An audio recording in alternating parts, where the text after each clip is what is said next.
Hey guys, welcome back to It's Be Pretty podcast. I'm Angel Martinez. I'm Lexi Wilk. We have a very special guest today. We do, and I've been so excited for this guest. I reached out to her. I was like, she might. I'm used to a no. I'm used to rejection. Okay, so like I'm like, want to be on our viral podcast. But I know she's a busy woman. So Leah Kay, and for those of you who do not know her, I met her probably in 2020, like it was fairly new. But I just want to introduce you a little bit because your accomplishments are insane for the past 5 or 6 years.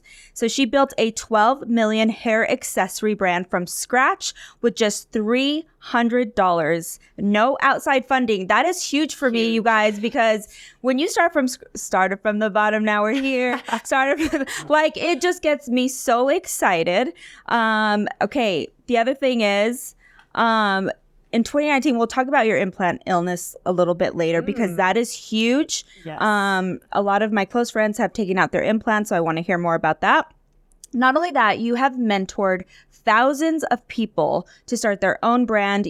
I love that you don't gatekeep. I love that you help people. Like she'll literally on her Instagram will say, okay, this jacket from Lululemon, you can get it from this factory, and this is how you start it. And, I haven't taken any of your courses, but I love all your tips. They're amazing. So welcome, Leah Kay. Thank you so much for having me, Angel. I am very blessed to be here. Yeah. Very excited. Yeah, we're excited to have you. How old are you, by the way? 33. Okay. I'll be 34 in July. Hell yeah. Yeah. That's fucking awesome. She's a badass. I was reading through your website, and it kind of went over what your ideal morning was. And the last thing you mentioned was good skincare. So what's the routine? Yes. Ooh. Well, over the years, I have honestly developed a bad habit of buying everything that I want, skincare-wise. So my bathroom is way too full of cosmetics and things everywhere. I have a whole back cabinet in my room that's also filled with too many skincare pieces.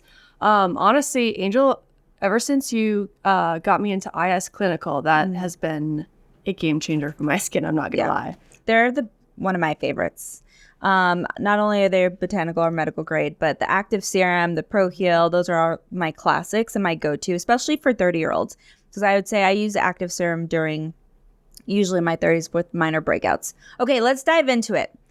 I want to know, you have this idea, and I was talking to you when we were not recording, that as an entrepreneur, we always have these crazy ideas. They come to us at 2 a.m., they come to us at 4 a.m., and people think we're crazy because we're always starting new projects.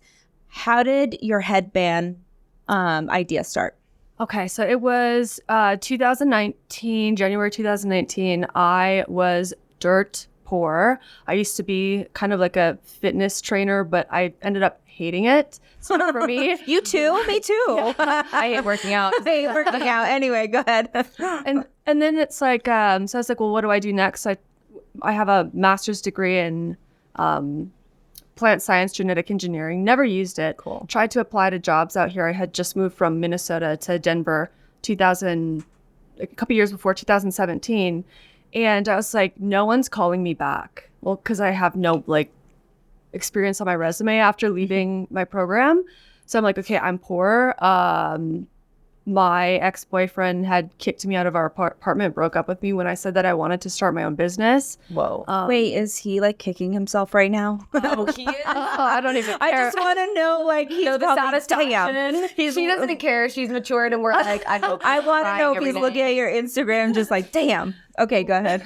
It's just it's a very ironic thing to think back because it was I was at a rock bottom. I couldn't afford my own apartments. I was like, well, what do? I can't get a job. No one's calling me back. I'm applying to all these places. I need to pay my bills. So I look around my room, and I ended up staying with my friends and her and her husband's spare bedroom for a couple months. And I was looking around the room, what can I do? What can I do? I have a sewing machine, and I have leftover fabric from, I don't even know why I had it, to be honest, bulk fabric. And so I was like, well, I have to do something. I'm going to I have no idea how to fucking sew, but I'm going to who gave you the sewing machine? They're like, you don't know how to do this, but here you go.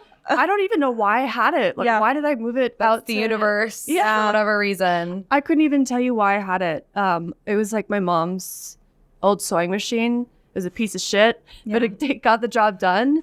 I learned how to sew a headband and put them on social media because I was like, well, at the time, I had some followers kind of like from my fitness coaching back in the day. So it's like, well, people that work out, they like to wear headbands. So let me kind of leverage that audience a little bit. Mm-hmm. And it got me to make a couple $1,000s a month at first. By month 3, I was at $10,000 a month. And this is you sewing like in your room. Away like a crazy woman. Because I remember video of you even sewing, I believe. I think you have some video. Yes. Yeah. It just sold on social media. This was no external marketing. Yep. Cool. And at that time, it's like I didn't have the audience that I do now. It was mostly men at the time that was like 20,000 followers because I was like in the Jeep phase and off-roading at the time too. So it's like, it's really pivoted a lot these last few years, I will say. Wait, I have a Jeep. No men follow me. You're not posting off-roading content. Okay, go ahead. So, yeah, that's like how I got it off the ground. And then, God, there's just so much that happened that first year. So much drama, life accidents. And then that summer, a couple months later, like June 2019, I had met this guy. And he was into motorcycles. And I don't talk about this story a lot, especially publicly. It's been a long time. I knew him for a couple months, and I had just like found a new manufacturer, and they started sewing my headbands and importing them at that time. And I was just about to launch my new batch of headbands from a new manufacturer in late July. And then all of a sudden I got a phone call. The guy that I had met was out on a bike trip. Motorcycle bike trip in the mountains, and I got a call. He got in an accident. He didn't make it. So it was like just so much like shift. I didn't mean for this to go so emotional, but it was like,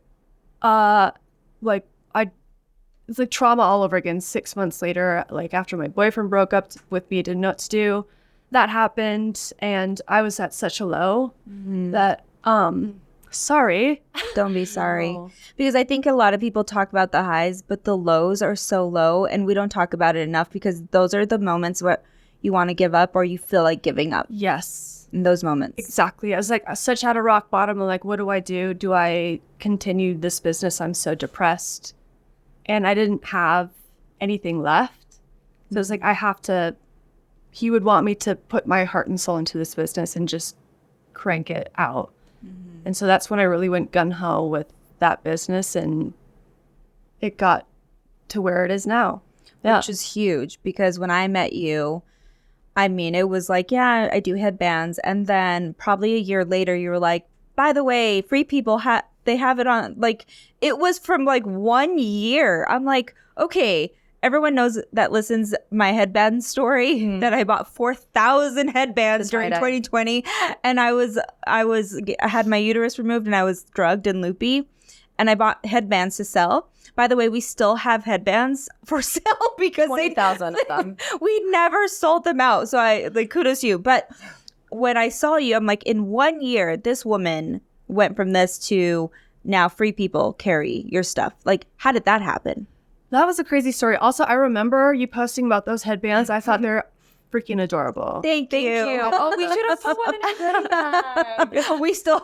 It's one of my, okay, maybe next time. I saw someone buy one at the front desk. Anyways, continue. But also, this was happening during COVID as well, not to mention. Right before that the craziest happened. time. Yeah. So then a couple months later, like one of my friends that I had met in my new apartment, I eventually moved out of my friend's spare room. I met a group of people. They're like they're involved with Techstars.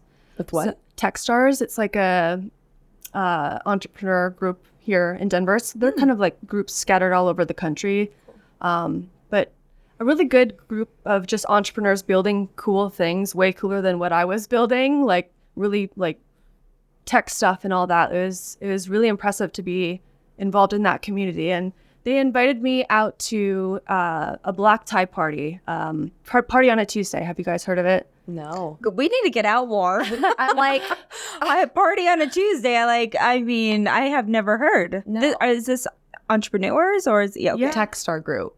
They're part of it. I think it's run by, I should know the name of it. It's a Colorado startup investment company. I can't think of it off the top of my head. But they run it. They have it every single year. It's a whole week-long thing. They have a bunch of it's like a big thing that comes together. And I ended up going to it that year, just trying to get out of the house after everything that happened a few months prior. Mm-hmm.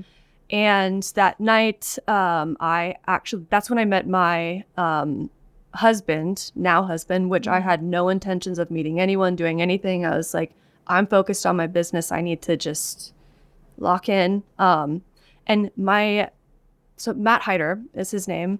And he's the one, he also at the time was running his own business, muscle recovery, called Recoup Fitness. Was doing really, really well, worked with a lot of pro athletes. And at that time, he's the one that taught me, this is when I had just made my first 6 figures, pretty much organically without running an ad or anything. He taught me how to run ads for my business. He's like, do this, do this, do this. And all of a sudden I was going from $20,000 months at the end of 2019 to a couple months later, 4 or 5 months later, 6-figure months. And Wow. free people reached out, and then so many things happened. Mm-hmm. Yeah. That's so fast. Yeah. So when did you wake up and say, I want to help other people do this? Because I remember the transition a little bit. Mm-hmm. Can you tell I stalk her? I don't know. I just love watching your stuff. And I love entrepreneurs who just keep grinding, even though you've made it, right? Because that's when you know it has, nothing to do with money, but kind of, right? Because if you chase money, I can tell you're someone who doesn't chase money. You love the high of being an entrepreneur, and and I could be totally wrong, but Yeah. I get that sense just watching your social media. So when did you wake up and say, I want to help others do the same thing? After sharing kind of on my personal Instagram, just behind the scenes of it growing throughout the months and the years and everything that just happened so fast, I automatically just got so many people asking, hey, can you help me? Can you help me? Can you help me? And I was like, well, I'm too busy. I can't right now. I'm doing this. And then I was like, well, what is the best way that I can share my story and my journey and what I did to get to where I was at that point, but have it be cost effective for everybody. And so I was like, I should put together a program. Today it's called Brand Builder Academy. And so, yeah, I launched that late 2022. I feel like you're at the forefront of that, because now I'm seeing more and more of these brand building kits, but I didn't see them until 2024-ish. Yeah. So yeah, you're kind of at the forefront. Yeah. You were doing it and I remember I was probably one of the ones that reached out to, and you're like, you're doing great. And I'm like, am I? I don't know. I want to know more. I just think there's entrepreneurs out there that want to learn more and cutting edge things. And I feel like you stay on top of that. Let's go back to all of a sudden, because I feel like with any business, you hear the highs and you see the glory, but people don't talk about the lows. And you did talk about your breast plant illness, and that hit you probably a year ago, 2 years ago. Yeah, it started late 2023. So I had my implants put in that was 2016. Oh, I'm scared for this part. Should I leave? I want implants. No, I should dial in, because it happens. It doesn't happen to everybody though. Yeah. So, and I didn't have issues until late 2023. So I went a long time without 0 problems. And then what was your first issue that you were like, oh, maybe this could be it? So For people who maybe are wondering they might have it. yeah. So I guess late 2023, I was like, I've always had dogs. And all of a sudden, it's like every time I would give my dog a hug, it was like I'd just start to get itchy at first. And I that whole 2023, I was just really tired, exhausted. I thought it was just burnout from building so fast in my business. And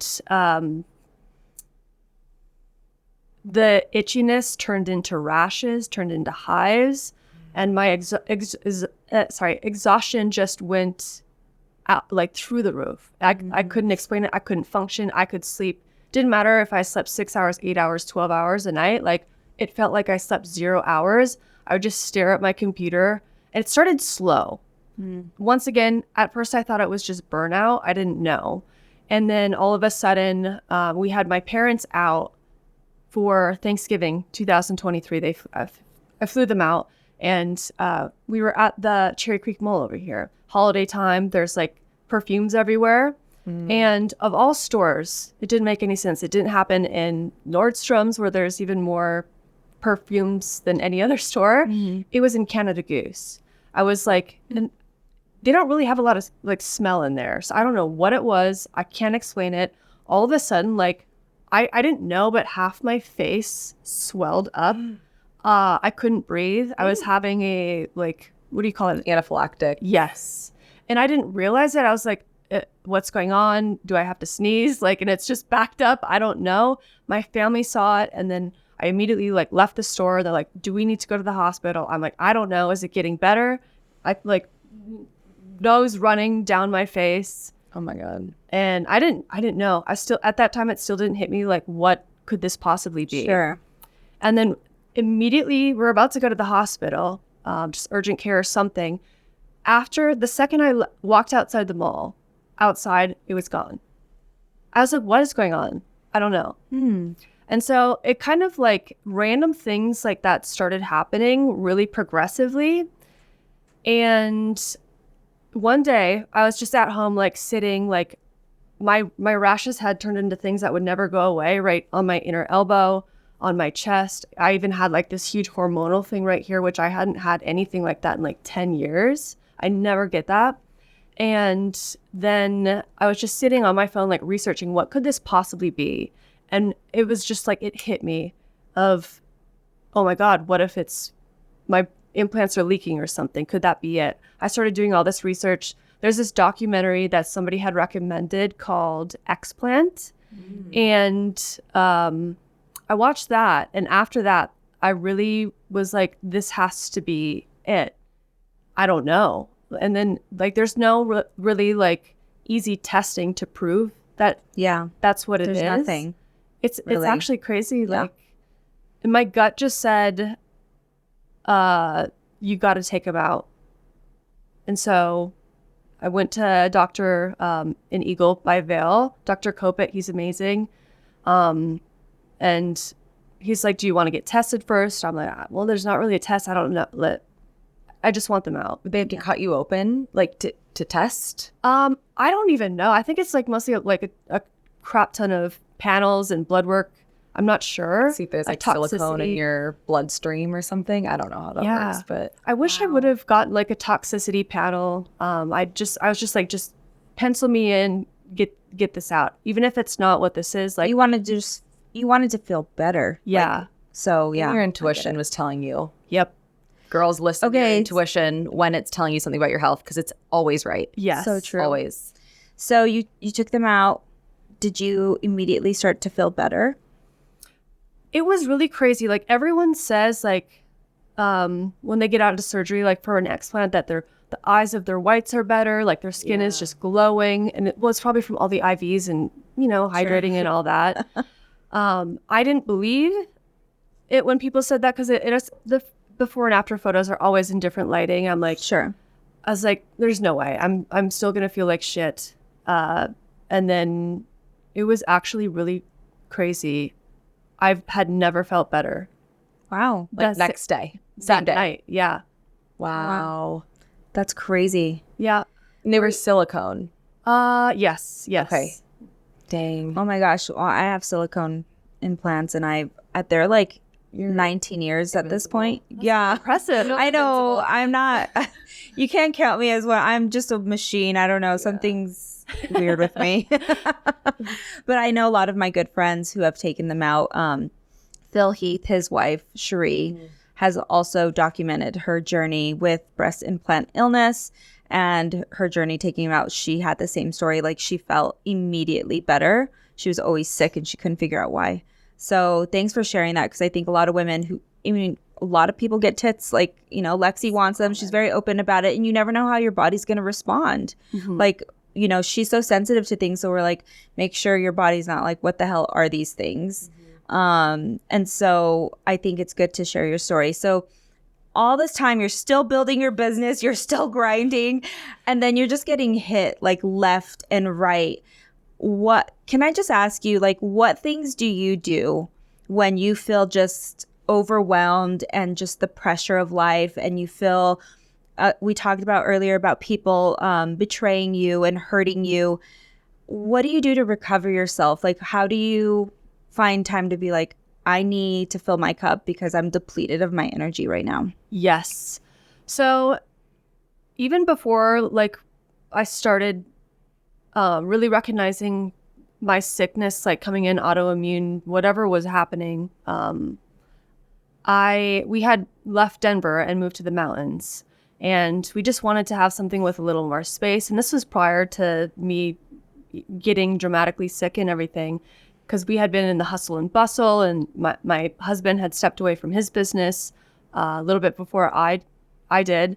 We kind of want like a sabbatical in a way, still like doing things, but like away and take a breath. And thank God I did that, because that really helped with my mental capacity completely. Yeah. And so it's like, whenever something happens, I always make sure to find a lesson in it. Like, okay, how can I do this better? So if in the future I do get sick, everything is taken care of, and I truly trust the people that are on my team. Yeah. That's huge, that mindset shift. Yes. When bad things happen to you, it's a learning experience. But Go ahead. I just want to know, as far as social media growth, like, what was one thing that you did initially when you didn't have too many followers, you wanted to get your brand off the ground? Give us a social media tip. Ooh, honestly, like, be yourself, and building a personal brand is so key among anything else, because people don't want to follow brands. They want to follow people and the story, especially now more than ever.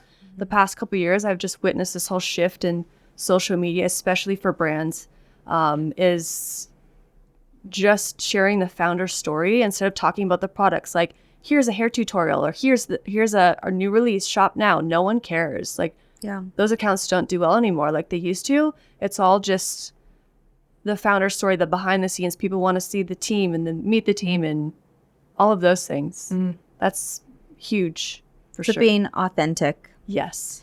And then how do you stay in the know? Because, Instagram and Meta are always changing as far as what they push out. And I know that this, Instagram, the shares are not as much, or the likes are not as much, right? And now it's TikTok versus Instagram, and there's two different audiences. I'm not sure if you're on TikTok, but like, how do you manage, or do you have a team that help you just keep on the know? Yeah, so it's like I am oddly addicted to like watching people in their marketing and seeing what's working. Like I probably paid way too much attention to it. Like I'm never doom scrolling. It sounds like, ooh, what are they doing? Let me see their funnel. How are they posting? How are they sharing their story and making it personal instead of making it just about their products? And so I'm like definitely doing all the research and then just watching people just explode in the most amazing ways of just the founder story, especially for e-commerce brands. Like, that is the new trend. Yeah. Yeah. And I believe that 100%, because I think people have, people that follow your story, they know when you're genuine. I can scroll through Instagram and be like you were saying, I'm so obsessed and this is amazing. I'm obsessed and amazing, obsessed and amazing. That's all you fucking hear. And you're like, give me something authentic. Give me why. Like, show me your dirty ass room that you haven't cleaned. You know what I mean? Like, let me know that you're actually a real person and that you're not pretending with the perfect lighting and perfect this and the perfect that.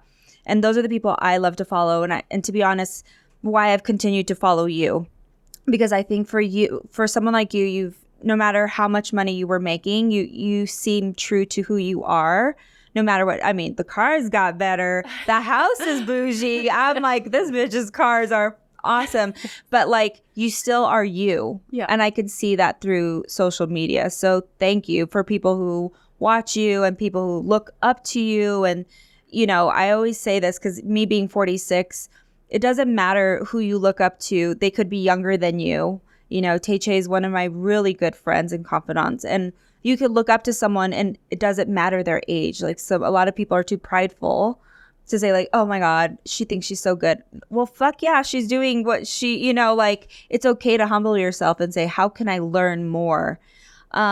Speaking of tips and tricks, you gave one tip about social media, but for entrepreneurs starting, and it's just an idea.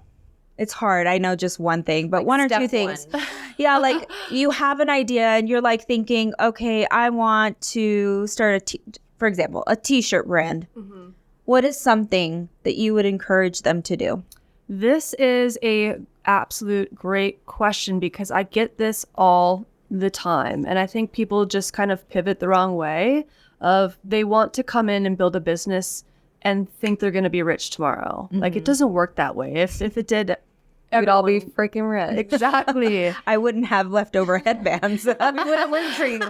Like you in Saint Tropez. So yeah, it's like that's what I tell everybody is when you're deciding what to do, no matter what it is, if it's a product or a type of business, regardless, it should be something that when you start thinking of it and planning it, that it makes you excited because building a business, as you know, is like your own piece of art coming to life. Mm-hmm. And it takes so much intention. It is hard. It is a roller coaster. So it has to be something that you're going to have fun doing because the journey 100% is the most rewarding part. It's not like the money, the end goal. There's never an end goal. It's always something that you're always working towards. It's never really going away unless you step away from it. So it has to be something that you have fun with. Mm-hmm. That's so true. I think a lot of people have limiting beliefs around like, oh my God, how am I going to fund it? Like financially, how am I going to do it? Do I go on Shark Tank with zero pitch? Like, what do you recommend in terms of like financial planning for a business? Yes. So mine, just from my own experience, because I started my brand, my hair accessories brand I had $300 in my bank account. It got me to open my Shopify store, buy more fabric, whatever. So I'm used to starting with very, very low risk, low investment. And I don't know why, I just never really wanted to work with investors ever since, day one, I didn't think I was really going to do much with a freaking sewing machine. Just like, Gabby, I'm getting you a sewing machine. Okay, yeah, continue. Gabby, I'm just kidding. So, yeah, we're talking about, I guess, no investors. That's right. Your route with $300 turning it into multi-millions. Yeah, so I've never really like wanted any investors involved, even when it grew to a certain point where people were at, like in the Denver community actually asking, hey, can we invest in your business? And I was like, no, like I like to run things my way because no one's telling me what to do. Mm-hmm. But that's my personal experience. My husband has worked with investors. He's 50-50 on it. And he's like, if you can fund something and grow it where you don't need investors, 100% from our perspective, that's totally what you should do. Mm-hmm. And I know it's like very different because in different business fields, because there's this new opportunity that I'm looking at. I can't say too much about it. It's very, very square zero right now, but that one may in the future require funding. Yeah. Is it e-commerce? Like, can you hint it? Oh, she can't even hint it. Okay, but it's not e-commerce, so yep, it's got to be. It's going to be something badass. I do know that because I know that your brain thinks differently. Okay, so $300. I love that you started with just a little bit of money because a lot of people think even with my business that I started with investors or a sugar daddy. And I'm like, no, where are they? But an investor did come to me year 2 and offered to invest in my business. And I turned it down because I got the same kind of advice from a mentor. And it was tempting. Because you see this chunk of money, you're like, man, I'm a single mom. I could use so much money with this. But then you have this monkey on your back, and I just wanted to continue to grind, and I'm like, if I fail, it's on me. and my kids got my back no matter what. And I think that's some of the best advice you can give, because, I think what happens, especially in our aesthetic world, people want to start a med spa because they think it's just this big, huge money maker, and they get in over their head and they buy, $50,000 machines, $100,000 machines, and now they're in severe debt. Their overhead's insane, but they have a med spa, or people want to grow too quickly and they want 5 locations, and then they're in over their head. So I think that's just really, really good advice. Where did you, when did you decide, like, hey, I want to get married? After the black tie. Yeah. So I want to go back to that, because I remember when you met him briefly. I didn't pay too much attention, but then I was like, oh shit, she's married. Yeah. So let's see the ring. It's stunning. Thank you so much. It's gorgeous. Cut? Or is it? Yeah. I can't even remember what they call it now. It's stunning. Yes. Thank you. So we once again had met late 2019. I was like, I can't do this like fast. Like, I'm still getting over past scenarios. And he was so patient and so nice with me about it. And then early, of course, 2020 happened, and he was like working nonstop with his business. Just so much that happened in 2020 for everyone, that it's kind of a pivotal moment in many, many businesses. Well, even now, like, for sure. However, 2020 happened, and he was working 12, 16, sometimes 18-hour days, like in his office. And I was just at home in my apartment with the dogs downtown. And so it's like, when he had 6 hours to sleep, it was faster to come over to my place. So he like unofficially moved in when COVID happened and all that. And then ever since then, it was, I don't know, like, we had talked about it, not right away, after a couple of years. And then all of a sudden one day, we're just like, I think actually you're my person, let's do it. Like, it wasn't rushed, it just felt right. Yeah. You did nag him every day? No. Just kidding. That's do you guys ever tussle, like, in business? Like, has there ever been an explosion, a disagreement? That must be tough. No, honestly, actually. That's shocking. That's how you're meant to be together.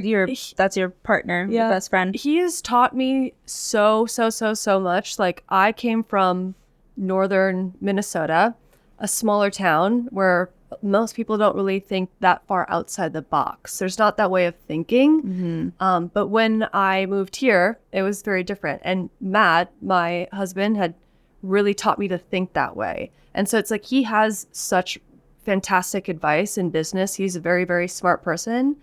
And now, like, that I've learned to develop thinking outside the box in that way, in many different ways.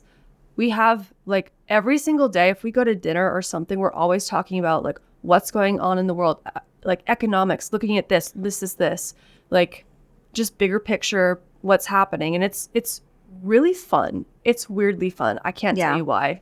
I love But it. that would be I love when someone stimulates the way I think, or challenges my thought process. Real quick, with your headbands and stuff, I don't like to talk too much about politics, but the tariffs. Oh, I'm sure you've gotten this because of outside everything, right? Like clothing. How are you handling that? You're going to start sewing in your room again? Like, what? Hell no. Job posting alert. I know some people. It's really crazy. Like, there is so much going on, and it changes day by day. No one knows what's going to happen. It could get better, it could get worse. No one knows. You can't predict the future. And it's weird because everyone is rightfully freaking out right now. And I can't tell you why. I'm oddly having fun with it. And I think why is because in 2020, when the world shut down, I had found a new manufacturer. My old one, the material was terrible. I had to find someone new. I had just placed a big order with my new manufacturer. A week later, the world was shut down. The ports are closed. You can't get inventory. I'm like, I have no inventory. Is my business screwed? As orders are coming in. I had kind of like shut it off because it was all sold out. And I'm like, well, okay. And like, I freaked out for probably a week. Like, as we all did. Yeah. and I was like, okay, what what is my plan B in case I don't get my inventory?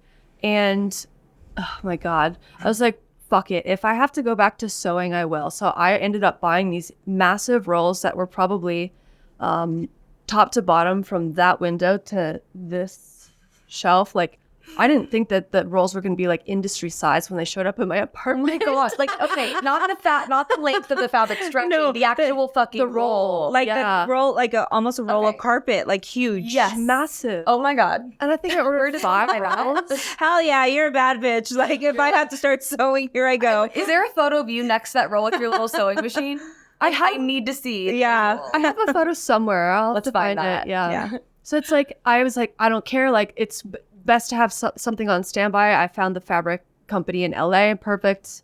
Had it on standby. I ended up sewing a little bit, but then I think I threw half away the fabric because then my new inventory came like, fuck this. I'm done sewing. I'm done. Yeah. Yeah. And then like that whole period then of freaking out. What do I do? What's the answer? No one knows what's going to happen in a week, in a month, 3 months from now. So it's like, what's happening now? I kind of have that Same feeling. same experience, but I don't know. Now it's like, you don't freak out because there is an answer, even if it's temporary, and everything will kind of figure itself out, even if it sucks. Yeah. So, I yeah. agree. Yeah. What's something that you could, I don't know what we're on time. We're running short. Okay. Yeah. What's something that you've made a mistake on that you can tell entrepreneurs that are like, you know, I know the right answer is like, there's no mistakes. I learned from everything. But like, what is something you're like, if I could redo it, I would have done it this way instead of this way? Yes. 100% is when I got sick. And I thought like we had moved to the mountains an hour away from where my warehouse is in Arvada. And I thought I had the right systems in place. I thought I trusted the right people to run things smooth and efficiently while I was working in the mountains. I was like, I'll come down when, you know, you need me and blah, blah, blah, get things done. But then when I got sick, I was like, I literally can't function. I can't think for myself. My brain is absolute trash.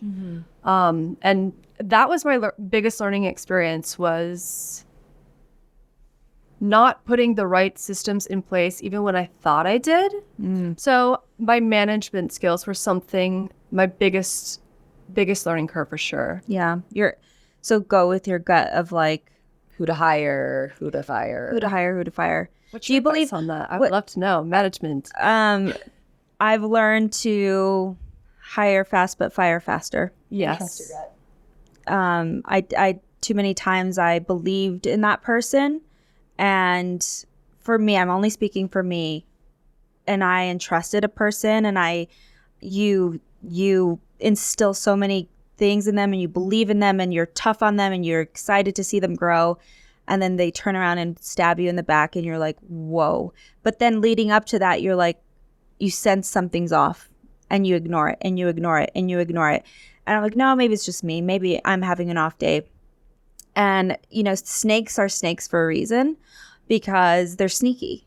And you don't know that it's poisoning the entire staff.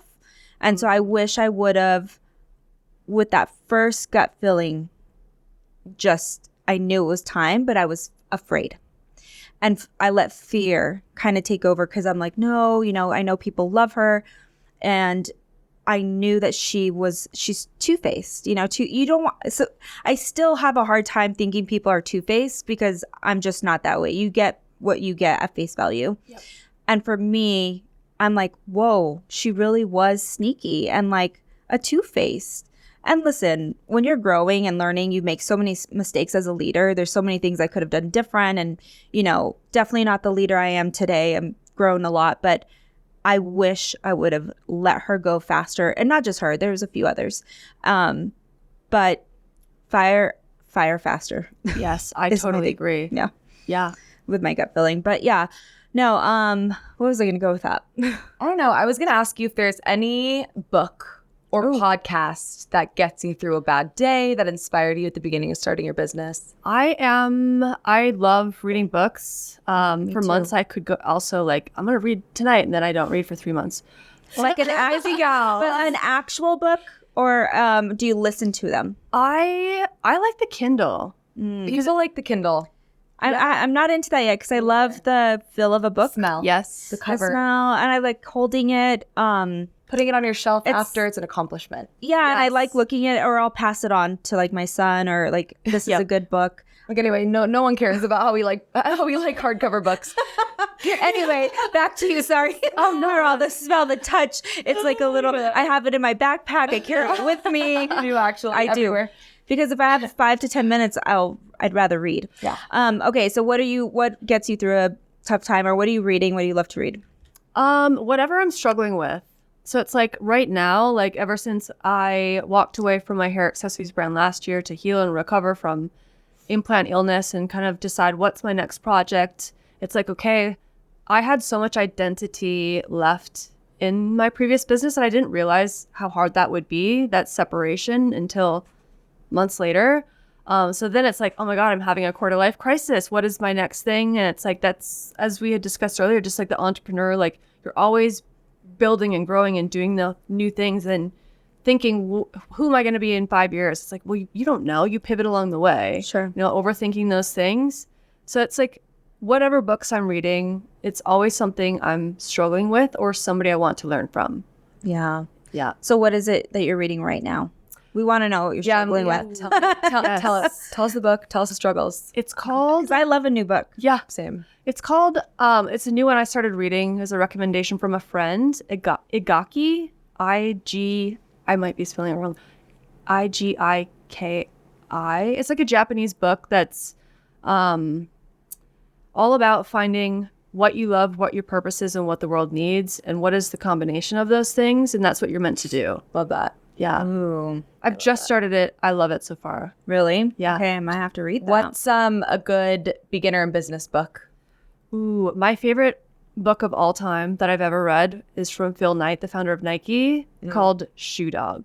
By far the most entertaining. Shoe Dog? Shoe Dog. No, one of my favorites is Market Like You Mean It. Yep. And it's haven't an read that one old yet. school marketing, and it's an easy read, but it's something I read when I had just $100, couple hundred in my bank account, and I was, Instagram and social media weren't a big thing back in 2015 when I was starting my business. So I was starting to market, and little by little, these 20 to 25-year-olds started coming and having facials for me. I'm like, how are these little girls? And they would come after school and they would take Ubers to come see me. And I'm like, in my mind, I'm like, how did they know? And it was through Instagram was starting to slowly build, and through Facebook. So Market Like You Mean It was one of those things, and it taught me how to be just my authentic self on social media. And other people have tried to get me to change my social platform and make it look aesthetically pleasing, but I say fuck you, because I want people to be along the journey with me through my ups, through my downs, through my divorce, through my kids leaving my home, like all the ups and downs through entrepreneurship. And I think because I've been real and authentic, if I can help just one person, we get the letters of like, thank you so much for being you. That fuels me, because it is not easy to be vulnerable on social. Nope. Because you get the praise, but you also get the backlash of like, who does she think she is? Oh, yeah. Or you talked about, I've had, and I say this before, ladies gossip about me at the bar, get up and walk away and laugh. Like things like that in me just continue and fuel my flame, to keep going. I have so much respect for content creators, people who have big social platforms, because I don't. I post something, and you know how you can see who it's shared to? It'll be like 6 shares. I'm like, who the fuck is sharing this? totally. Who's talking shit on me in the DMs? Like, Yeah. Not only that, my ex-boyfriend, like, who's watching me? it'll take her probably 2 weeks to Stress. actually post. But she fixates. She I do better. But it's now I'm so like, who's good. talking about me? Yeah. Like even when she posts an authentic one, I'm like, that was so good. I'm Yeah. so proud of her, because I can tell when she doesn't overthink a post. It's hard to not give a fuck, though. It Oh my really God. is. Yeah. Every other day, I'm like, I'm going to post my whole life and just be honest. And the next day, I'm like, I'm going to shut down my Instagram. You're like, deactivate. Like, I want people to know, because that's just what you kind of have to do to get people to trust you, is just be yourself and be honest. But then at the same time, I'm an introvert, so I want long term to like no one to know anything. No, you But I better think that's existed. impossible at this point. Speaking of that, this was me yesterday. Literally, No, I can't watch that. I can't watch that. And you were awake for that. Yeah, Psycho. Oh my God. I can't. that's me on the table. Literally, that thing that he's stabbing, it's in my body. We see it. We see. Brennan's Okay, but I'm here today, and again, being just authentic, I did have some lipo in my flanks. Yes, I go to the gym. Yes, I work out. Yes, I do all the things. So if people get mad, whatever. Dr. Capraro is amazing, and don't get lipo unless you're ready to chase it your whole life. But that being said, Leah, I just want to thank you so much for just being you, being authentic. Like, I could sit here, I'm not kidding you, I could talk business and just the future with somebody who's a visionary for hours. So like I would have to peel away, but I personally just want to thank you for your journey and just being authentic and always just being you, no matter what the ups and downs, because I've seen part and I feel like you've shared just because we have more that we don't even share, right? We have things that we don't even talk about that we've cried about. And so thank you for being you. And I'm excited to see what your next venture is. I definitely want to have you back on the podcast. And please tell us where to follow you on socials. Absolutely. My Instagram is at it's Leah Kay. Yes. Kay. Kay, yes. And then they can buy, well, they'll get your link in the bio and they can purchase your courses and If they follow you on TikTok. Yeah, if they feel like e-commerce is something that they want to think about. I've got so many free avenues that I wish that I had when I first started. This is why you're great. Yeah. No, truly. No. You're not just hawking product out here. You're genuinely trying to help us out. So Now you know why I was so excited to have her, because I know that you were just going to give people nuggets that they can walk away with, because you, like you said, it's not just going to come to you and fall in your lap. You have to go and get it. And that's the hard part. You can have a dream, a vision, but until you go and chase it and fucking go after it 100%, it's just going to keep being just a dream and a vision. and then someone's going to take your idea and you're going to be pissed that you didn't do it. So Just do true. it. It's so true. All right, guys. Thank you so much for tuning in. Happy Hump Day. Follow us on social media. It Hurts to Be Pretty podcast. And we have 2 more to go. And then we're taking a break for a little bit. Yeah. For summer-ish, spring-ish. But I do have a huge announcement. Yes, I'm on 9 News at 3 o'clock every Thursday. But that's not the huge announcement. We're having our Wild Women 2025. It's cowgirl theme this year. The biggest girl party Denver has ever seen. Last year was about 550 women. August? It's August 3rd. I've already been telling people, I don't know when in August, just block off the August 3rd. Mark your calendars so that way you don't go anywhere. Brandon, you are one of it. Brandon. Brennan. He can't go anywhere. All right. Love you guys. We will see you next week. Bye-bye.